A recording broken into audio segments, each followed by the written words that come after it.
5 ওয়াক্ত মসজিদে এসে নামাজ আদায় করে তাকে আমি 1 লক্ষ টাকা পুরস্কার দিব। কি হলো? কিরে, এত বাতাস আসছে কোথা থেকে হঠাৎ করে? বুঝলাম না কি হচ্ছে এগুলো। হ্যাঁ? রাস্তার মাঝে লাল দাগ। হুজুর, এই জায়গায় নামেন, সামনে আর ভ্যান নিয়ে যাওয়া যাবে না। রাস্তা তো অনেক ভালোই দেখা যাচ্ছে, আপনি সামনে যাবেন না কেন? আমার সমস্যা আছে, আপনি এখানেই নামেন। কি মুশকিল, এই মাঝপথে নামাই দেবেন? কি আর করার, নামি।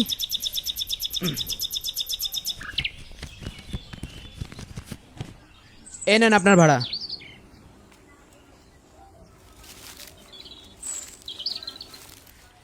এই হুজুর, দাঁড়ান। হ্যাঁ, দয়া করে আপনি লাল দাগ পার হবেন না।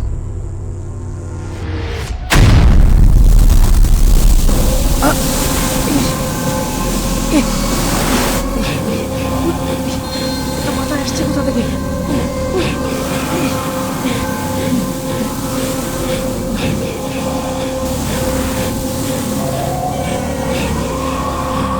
আমার সাথে কি হচ্ছে? আমি তো কিছুই বুঝতে পারছি না। এই লোকটা আবার কে? হ্যাঁ?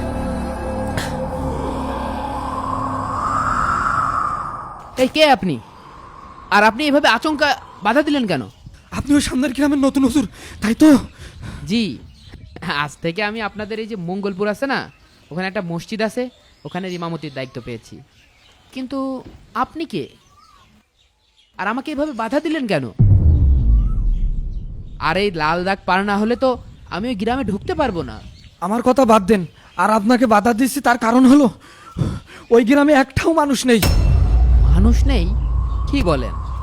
গ্রামের কেউ কিন্তু আপনার পছন্দ করবে না।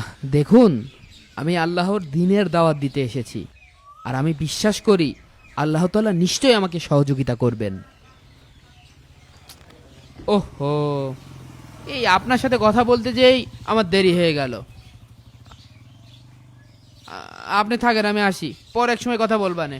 হুজুর, আপনি আমার কথাটা শোনেন। দাঁড়ান হুজুর, দাঁড়ান।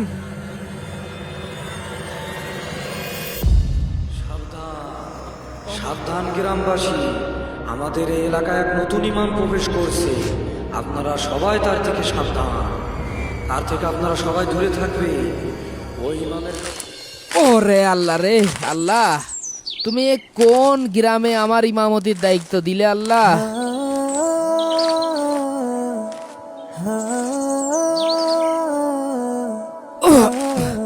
ওরে বাবা রে, রাস্তাঘাটও ঠিকঠাক নেই, কি অবস্থা!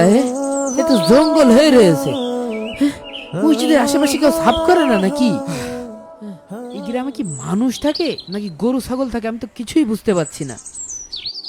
যে আল্লাহ এদেরকে বছরের পর বছর খাওয়ায়, সেই আল্লাহর ঘরকে এরা অপরিষ্কার রেখেছে।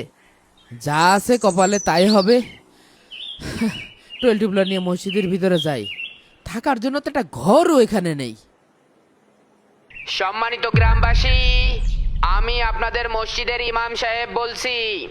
আমি সিদ্ধান্ত নিয়েছি, এই রামাদানে আপনাদের গ্রামের কোনো মানুষ যদি 5 ওয়াক্ত মসজিদে এসে নামাজ আদায় করে এবং রমজান মাসের 30টা রোজা রাখে, তাকে আমি 1 লক্ষ টাকা পুরস্কার দিব। 1 লক্ষ টাকা পুরস্কার। শুনছেন? 1 লক্ষ টাকা এক মাস নাকি পুরস্কার। নামাজ রোজা করলে নামাজ 1 লাখ টাকা পুরস্কার দেবে। 1 লক্ষ টাকা পুরস্কার জিতে নিন। পবিত্র মাহে রমজানে 30টা রোজা রেখে এবং 5 ওয়াক্ত জামাতে নামাজ আদায় করে এই 1 লক্ষ টাকা জিতে নিন। আমার মনে হয় এটা হুজুরের নতুন কোনো ফন্দি। এই শোন, তোরা কেউ কিন্তু লোভে পড়ে হুজুরের এই ফান্দে পা দিবি না, আর যদি দিস তাহলে কিন্তু হুজুর তোদের বশ করে ফেল দেবে না। সবাই শোনেন, নামাজ শুরু হওয়ার আগে কিছু কথা বলি। আপনারা কখনোই এটা ভাববেন না যে আপনারা নামাজ পড়ে আল্লাহর উপকার করছেন। কিরে তুই মসজিদি? তুই বলে আসবি না? তুই তো আসলি। আর আমি তো দেখতে আসলাম কিরা কিরা মসজিদে এসে। তা তুই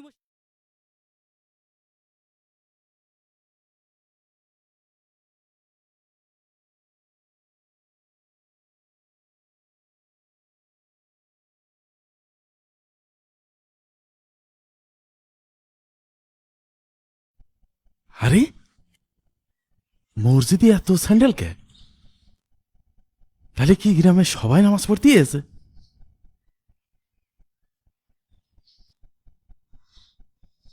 1,00,000 টাকার লোভে পুরো গ্রামবাসী নামাজ পড়তে আসে। আমি তখন ভাবছিলাম যে যাক, এই গ্রামের মুসল্লিরা অন্তত আল্লাহর ভয়ে নামাজ পড়তে আসছে, কিন্তু তারা যে মনে মনে যে ফন্দি পেতেছে এই ব্যাপারে তো আমি কিছুই জানতাম না। আরে হায়দার, আমরা তো সবাই 1 মাস নামাজ রোজা করলাম, সবাই তো 1 লাখ টাকা করে পাবানে। তা তুই এই টাকাতে কি করবি নি?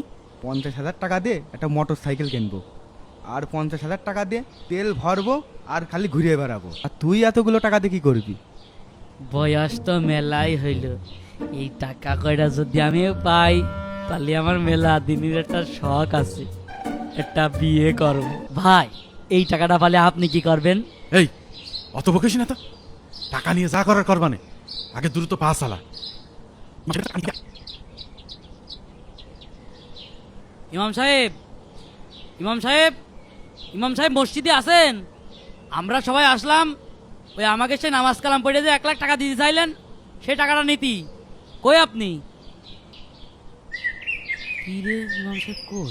ভাই, তাহলে আপনারা এখানে দাঁড়ান, আমি ভিতরে যে দেখে আসি ইমাম সাহেব আছে নাকি। ইমাম সাহেব, ও ইমাম সাহেব, ভিতরে আছেন নাকি? হ্যাঁ, ইমাম সাহেব! এই ও সিলে উঠলো কে? চল দেন ভিতরে যে দেখে আসি, চল চল চল চল চল।